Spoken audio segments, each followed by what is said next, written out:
नमस्कार साथियों। आज जो उच्च माध्यमिक परीक्षा 2024 कक्षा 12 के भौतिक विज्ञान का पेपर हुआ है और ये जो पेपर आया है इसका सॉल्यूशंस मैं आपको इस वीडियो में प्रोवाइड करवा रहा हूँ। तो इस वीडियो में अपन जो क्वेश्चन आए उनका क्या क्या आंसर है तो आप उसकी जांच कर सकते हो और एनालिसिस कर सकते हो कि आपके कितने नंबर आएंगे। तो इस फिजिक्स के पेपर में ये सबसे पहले जो है आपके लिए सामान्य निर्देश दिए हुए थे और इसमें आप सभी जानते हो क्या लिखा हुआ रहता है आप पहले से ही। अब इसके बाद अपन देखेंगे कि किस तरीके के क्वेश्चन आए थे। तो पहला क्वेश्चन देखेंगे तो देखो, खंड ए के अंदर जो पहला क्वेश्चन आया था वो था, किसी बिंदु आवेश को केंद्र मानकर खींचे गए 15 सेंटीमीटर त्रिज्या के गोलीय गाउसीय पृष्ठ पर विद्युत फ्लक्स का मान फाई है। यदि इस पृष्ठ की त्रिज्या को तिगुनी कर दें तो पृष्ठ से गुजरने वाला विद्युत फ्लक्स का मान क्या होगा। तो हम जानते हैं कि विद्युत फ्लक्स जो होता है वो फाई ई बराबर गाउस के नियम से फाई ई बराबर जो होता है वो सिग्मा क्यू बटा एप्सिलॉन नोट होता है। तो इसके अंदर जो है गाउस के अनुप्रयोग में जो विद्युत फ्लक्स का मान होता है वो केवल और केवल उस बंद पृष्ठ के अंदर उपस्थित आवेश के मान पर निर्भर करता है। आकृति पर निर्भर नहीं करता है। इसलिए चाहे त्रिज्या को 3 गुना कर दे चाहे 4 गुना कर दे कोई फ़र्क नहीं पड़ेगा। इसका जो सही आंसर होगा वो होगा द ऑप्शन, यानी फाई इसका सही आंसर होगा। फाई जो होगा इसका सही आंसर होगा। तो क्योंकि चाहे 3 गुना कर दे चाहे कितना कर दे विद्युत फ्लक्स का मान वही रहेगा। इसके बाद नेक्स्ट क्वेश्चन है, वायु के लिए परावैद्युत सामर्थ्य का मान कितना होता है। तो वायु के लिए जो परावैद्युत सामर्थ्य का मान होता है वो 3 × 10⁶ वोल्ट बटा मीटर होता है। इसका मतलब ऑप्शन नंबर ऐसा ही होगा।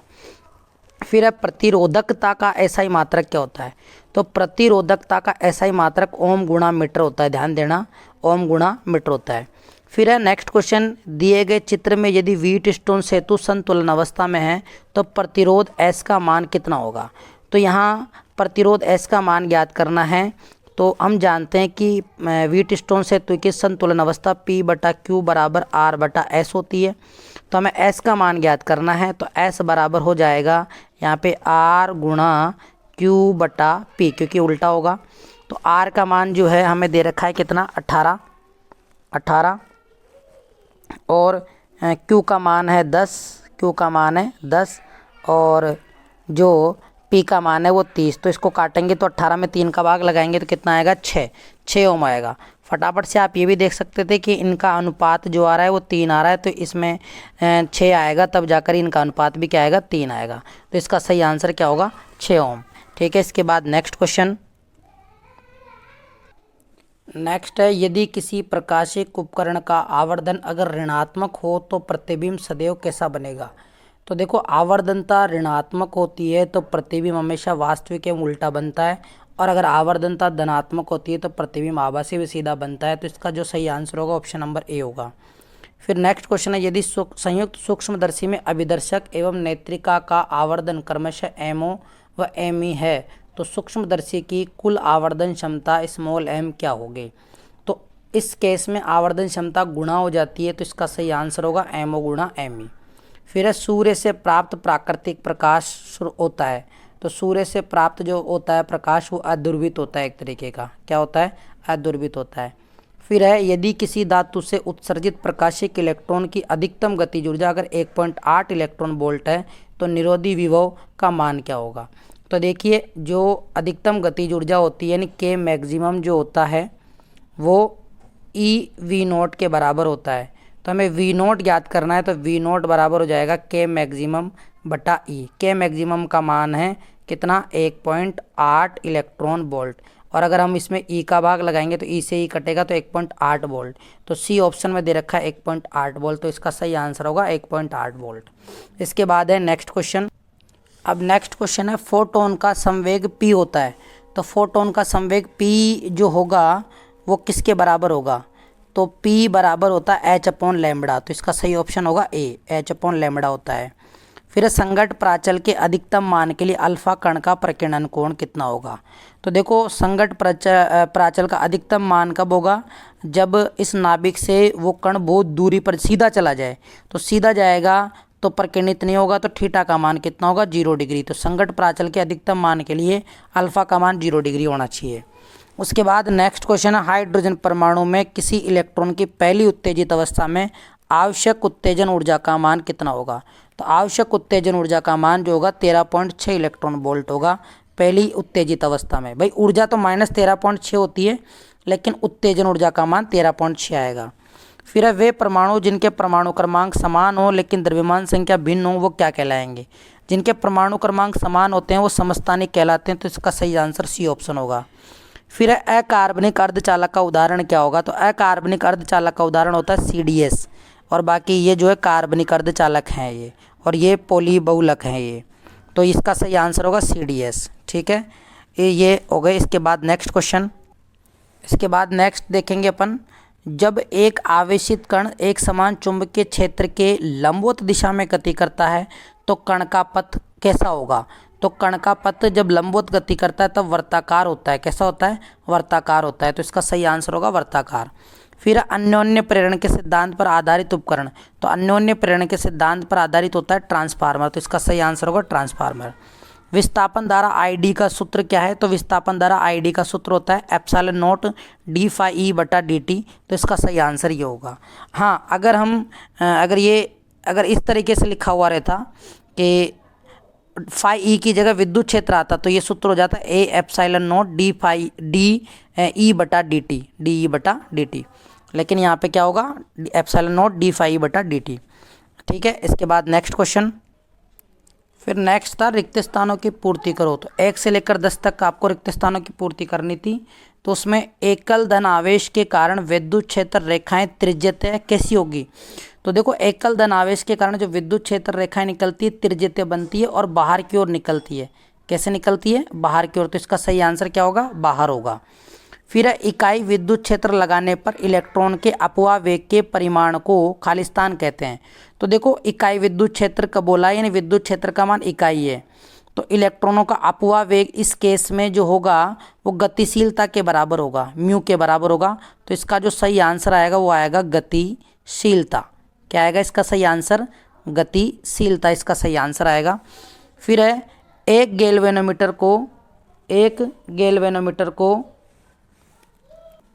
नेक्स्ट क्वेश्चन है, एक गैल्वेनोमीटर को वोल्टमीटर में रूपांतरित करने होती है उसके श्रेणी क्रम में खालिस्तान मान का। तो खालिस्तान मान का मतलब उच्च मान का क्या लगाना पड़ेगा, प्रतिरोध लगाना पड़ेगा। तो इसका सही आंसर ये होगा। फिर है, किसी पदार्थ के प्रति इकाई आयतन में उत्पन्न परिणामी चुंबकीय आघूर्ण को खालिस्तान कहते हैं।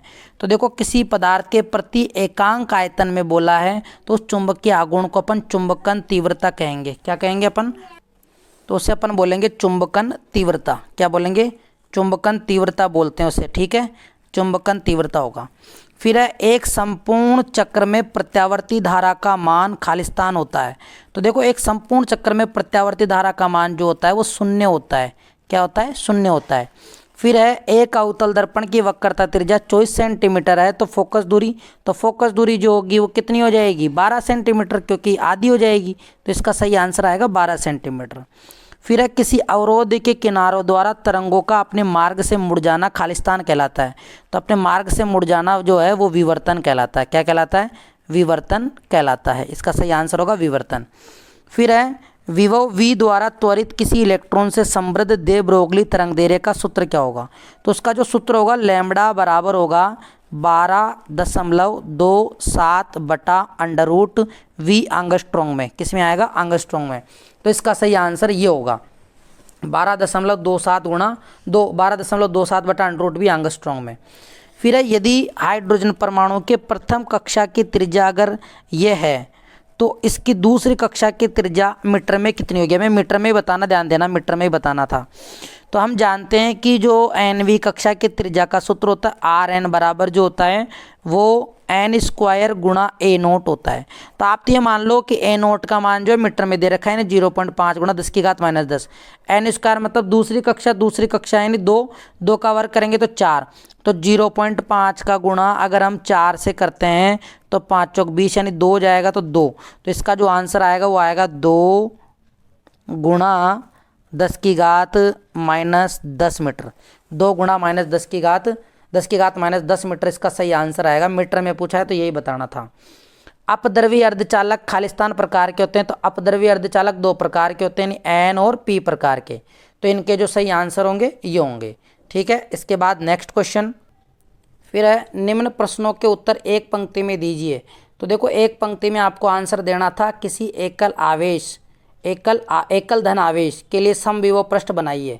तो देखो एकल धन आवेश के लिए समविभव पृष्ठ आप बनाओगे तो कैसे बनाओगे, एक आवेश ये रहा, तो इससे बल रेखाएं बाहर की ओर निकलेगी, धन आवेश से बाहर की ओर निकलेगी, और इनके इन बिंदुओं को मिलाएंगे, यहाँ पर विभव का मान समान होगा, तो ये वर्ताकार पथ बनेगा, यानी सकेंद्रीय वर्त के रूप में समविभव पृष्ठ बनेगा। इसका सही आंसर ही होगा। फिर ओम के नियमानुसार विभवांतर V और धारा I के मध्य ग्राफ बनाओ। तो ये बिल्कुल आसान था, ये ग्राफ बनेगा इसके बीच में। फिर अनुचुंबकीय पदार्थ किसे कहते हैं, तो अनुचुंबकीय पदार्थ एक लाइन में बताना था कि वे पदार्थ जो चुंबकीय क्षेत्र में रखने पर अल्प आकर्षित होते हों, क्या होते हों, अल्प आकर्षित होते हों, वो अनुचुंबकीय पदार्थ कहलाते हैं। फिर है स्वप्रेरक को विद्युत जड़त्व क्यों कहते हैं। तो देखो स्वप्रेरक को विद्युत जड़त्व इसलिए कहते हैं क्योंकि यह क्या करता है, यह जो है विरोध करता है, कमी का और वृद्धि का क्या करता है, विरोध करता है।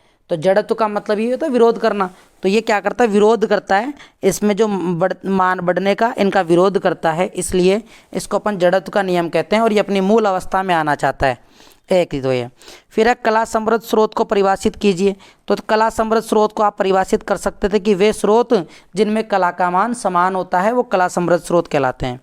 किसी पदार्थ की देली आवर्ती वह आवर्ती होती है जिसपे किसी पदार्थ में अगर उससे अधिकतम आवर्ती है तो किसी पदार्थ से इलेक्ट्रॉन उत्सर्जित हो सकते हैं, उसे अपन देली आवर्ती कहते हैं।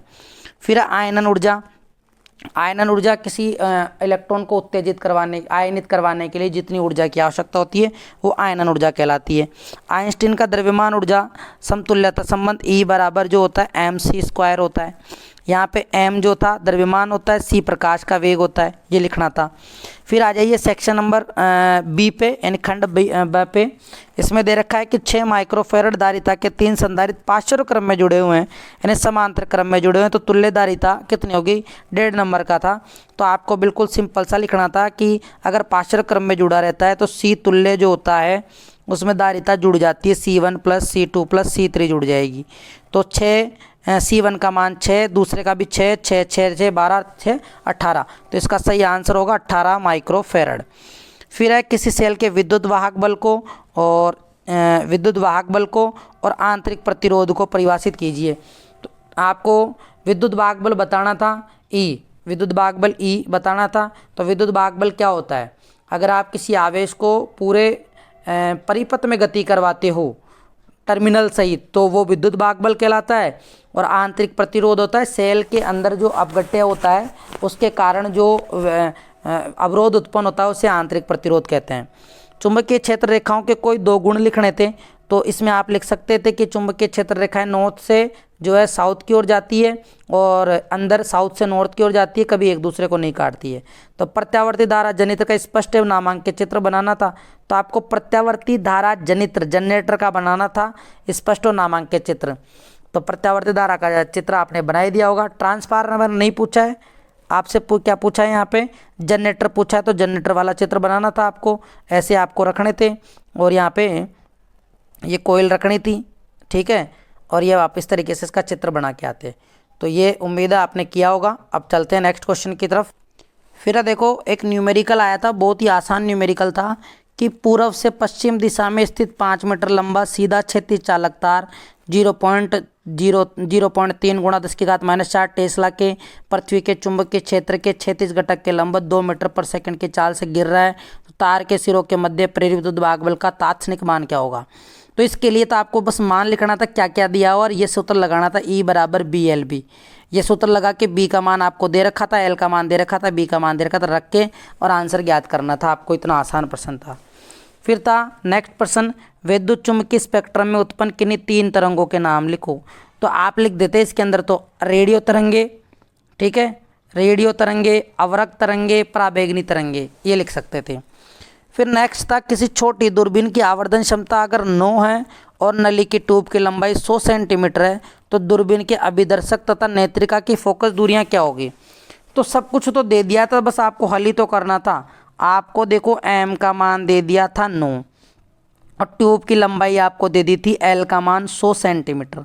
तो देखो आप जानते हो कि एल बराबर F O plus F E होता है, F O plus F E होता है। और जो दूरदर्शी है उसकी आवर्धन क्षमता एम बराबर होती है F O upon F E. तो एम का मान 9 दे रखा है, F O upon F E हो जाता, एफ ई का गुणा करते तो एफ ओ बराबर क्या होता 9 एफ ई, क्या होता 9 एफ ई होता। ठीक है, तो 9 एफ ई होता। इसे नेक्स्ट पेज में लेते हैं, 9 एफ ई होता। एफ ओ का मान क्या होता 9 एफ ई, एफ ई हो गया। अब हम जानते हैं कि एल बराबर F O plus F E है, तो हम क्या करेंगे एफ ओ की जगह 9 एफ ई रखेंगे और यहाँ पे प्लस एफ ई, ये भी एफ ई है तो 9 एफ ई और एफ ई कितने हो जाएंगे 10 एफ ई, और ये कितना था 100। तो एफ ई का मान कितना आ जाएगा, अगर अपन 0 से 0 काटेंगे तो 10, कितना आ जाएगा 10 सेंटीमीटर। तो एफ ई का मान कितना आ जाएगा 10 सेंटीमीटर, और इसका मान इस समीकरण में उठा के रखेंगे तो एफ ओ का मान आ जाएगा 9 गुणा 10 यानी 90, 9 गुणा 10 यानी 90 सेंटीमीटर। तो ये इसका सही आंसर था।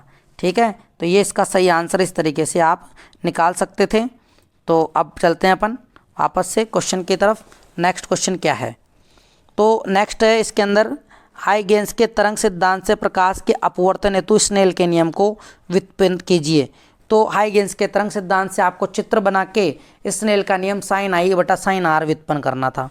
फिर आपको इसकी परिभाषा देनी थी प्रकाश के व्यतिकरण की और प्रकाश के दुर्वर्ण की, बहुत आसान था। फिर इसके बाद में ये न्यूमेरिकल देखो आप, 13वां जो क्वेश्चन है इसको आप देखो नए पेज में, नए पेज में देखते हैं अपन इसको। देखो आपको पी का मान दे रखा था 20 वाट, 20 वाट दे रखा था आपको। ठीक है, और इसके अलावा आपको आवृत्ति दे रखी थी, आवृत्ति कितनी दे रखी थी एक बार अपन देख लेते हैं। आवृत्ति दे रखी है 5 गुणा 10⁹ फोटोन प्रति सेकंड। क्या बोला है इसमें, फोटोन प्रति सेकंड बोला है, ध्यान देना। फोटोन प्रति सेकंड का मतलब होता है आवृत्ति, क्या होता है आवृत्ति होता है, आवृत्ति। तो कितना है फोटोन प्रति सेकंड यानी आवृत्ति हो गया 5 गुणा 10⁹ 5 गुणा 10⁹ 9, 5 गुणा 10⁹ 9। तो लिख देते हैं अपन 5 गुणा 10⁹ 9, ये आवृत्ति होगी हर्ट्ज में। अब आपको संख्या पूछी थी तो n बराबर जो होता है वो होता है P अपॉन ई, P अपॉन ई, और n बराबर P अपॉन ई का सूत्र होता है h न्यू। तो n बराबर हो गया P का मान 20 और h का मान है प्लांक नियतांक, और न्यू का मान आपको ये रखना था 5 गुणा 10⁹ और h का मान आप जानते ही हो कितना होता है 6.6 गुणा 10 की, जो भी h का मान रख के और आप ये कैलकुलेशन करके इसका आंसर ला सकते थे, संख्या में आंसर आता। तो ये होता है इसका सही आंसर। ठीक है, अब आगे देखिए, डे ब्रोगली परिकल्पना से बोर के क्वांटीकरण की दूसरी अभिधारणा लिखनी थी। तो दूसरी अभिधारणा आप लिख सकते थे इसके अंदर आराम से, L बराबर MBR वाली। फिर इसमें नाभिक के विखंडन और संलयन को परिभाषित करना था। कितना आसान प्रश्न था, विखंडन का मतलब विखंडित होना, संलयन का मतलब जुड़ना, तो बहुत आसान प्रश्न था। 15वां प्रश्न भी हो गया। अब देखते हैं अपन इसमें नेक्स्ट क्वेश्चन। फिर देखो खंड समय से ये प्रश्न पूछा गया है कि वैद्युत द्विध्रुव के कारण विषुवतीय तल, विषुवतीय तल का मतलब है निरक्ष वाला, निरक्ष का आपको करना था, विद्युत क्षेत्र की तीव्रता निकालनी थी, चित्र भी बनाना था। अगर आपको ये नहीं आता था तो आप अथवा में ये वाला क्वेश्चन कर सकते थे, अनंत समतल चादर के कारण। ठीक है, और ये सब कुछ मैंने इंपॉर्टेंट क्वेश्चनों की सीरीज़ में आपको बता दिया था। सारा पेपर जो है उसी इंपॉर्टेंट प्रश्नों के सीरीज से आया हुआ है। फिर अब बायो सावर्ट नियम से किसी धारावाही पास के अक्ष पर बोला है किसी बिंदु पर चुंबकीय क्षेत्र का व्यंजक व्युत्पन्न कीजिए और आवश्यक चित्र बनाइए। ये भी आसान था। अगर ये नहीं आता था तो आप ये कर सकते तो सीधे समांतर धारावाही चालक तारों के मध्य प्रति एकांक लंबाई पर कार्यरत बल। फिर था 18वां प्रश्न 14वें चैप्टर से, ऊर्जा बैंड सिद्धांत के आधार पर चालक, विद्युतरोधी और अर्धचालक में अंतर लिखिए और n प्रकार के अर्धचालक का ऊर्जा बैंड आरेख बनाइए। तो ये भी आसान था। अगर ये नहीं तो आप ये वाला कर सकते थे, ये पूर्ण तरंग दृष्टकारी था, तो ये क्वेश्चन आप कर सकते थे। तो खंड सभी बहुत आसान आया था सभी बच्चों के लिए। अब है इसके बाद अब देखिए खंड द, खंड द में ऑप्शन में आपको पूछा था सीधी गेजी की प्रत्यावर्ती धारा का शिखर मान IM उसके वर्ग माध्य मूल मान का √2 गुना होता है। तो ये तो आपको सिद्ध करना था, आपको सीधा कि भाई जो आई एम का जो मान होता है वो √2 गुणा IRMS होता है। तो इसका सिद्धिकरण हमने वीडियो भी डाल रखा है, तो आप वहाँ से देख सकते थे और कर सकते थे। अब आप तो ये वाला क्वेश्चन देखो, आप तो ब वाला न्यूमेरिकल, आपको आई का समीकरण दे रखा है, वी का समीकरण दे रखा था, तो आपको क्षयित औसत शक्ति की गणना करनी थी। तो औसत शक्ति का सूत्र होता था P बार बराबर VRMS IRMS और गुणा में कोस फाई, VRMS का मान जो है वो आप निकालोगे, VRMS बराबर जो होता है वो होता है V0/√2। तो V0/√2 और IRMS आप कैसे निकालते, IRMS निकालते आप I0/√2। ठीक है, तो इसको देखो नए पेज पे लेके कर लेते हैं अपन। और जो यहाँ पे फाई का जो मान दे रखा था वो था π/3। π/3 का मतलब हो गया 60 डिग्री। कितना हो गया, 60 डिग्री। तो अब आपको VRMS, तो आप सूत्र क्या बनाते, तो देखो P बार बराबर बनता V0, तो P बार बराबर हो जाता V0/√2 और ये हो जाता I0/√2 और यहाँ पे कोस फाई हो जाता। तो P बार बराबर V0 गुणा I0/√2 गुणा √2 2 हो जाता और कोस फाई हो जाता। तो V0 का मान जो दे रखा था उसको अपन लिखेंगे, फाई का मान कोस 60 हो जाएगा, ये हो जाता कोस 60। और V0 का मान कितना दे रखा है क्वेश्चन में देख लेंगे अपन, कितना दे रखा है हमें। V0 का मान देखो, V0 का मान दे रखा है हमें 200 और I0 का मान कितना दे रखा है 4। ठीक है, तो रख देते हैं अपन यहाँ पे अपन तो V0 का मान कितना हो जाता, V0 का मान 200 और I0 का मान 4/2, 2 से काटेंगे तो 100 गुणा 4 हो जाता, 100 गुणा 4 400 गुणा कोस 60। कोस 60 का मान कितना होता है, जो साइन 30 का मान होता है, साइन 30 का मान 1/2, तो इसका 2, तो 2 से कटता तो P बार का मान आता 200 और शक्ति का मात्रक होता वाट, तो 200 वाट आता। इसका आंसर कितना आता, 200 वाट। ठीक है, इस तरीके से आप इस क्वेश्चन को कर सकते थे। और अब इसके बाद जो नेक्स्ट क्वेश्चन था वो था कि इसको मिटा देते हैं अपन। तो देखो नेक्स्ट क्वेश्चन था कि आपको सिद्ध कीजिए कि पूरे चक्र में प्रेरक को आपूर्ति माध्य शक्ति शून्य होती है, पूरे चक्र में। ये इसके और में था, ये करना था, या तो फिर आप बी वाला कर सकते थे। सिद्ध कीजिए कि पूरे चक्र में प्रेरक को आपूर्ति माध्य शक्ति शून्य होती है, प्रेरक को आपूर्ति, ये थोड़ा प्रश्न ऐसे ही है। और फिर बी था, इसके अंदर आपको माध्य शक्ति शून्य निकाल ली थी इसके अंदर।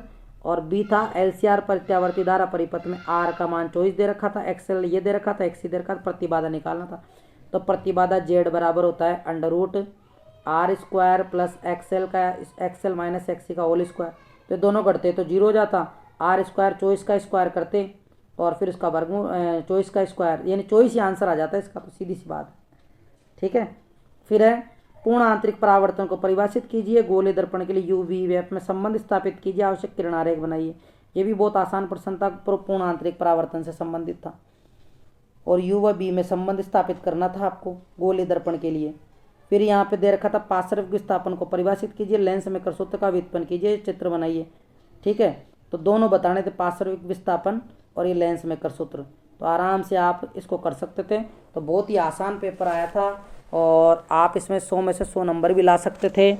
हमने जो है एक सीरीज चालू करी थी इम्पोर्टेंट प्रश्नों की, उन्हीं प्रश्नों में से ये सारा प्रश्न आया, यानी कम से कम जो है आपका 48 से 50 नंबर का पेपर उसी सीरीज से मिला है, 48 से 50।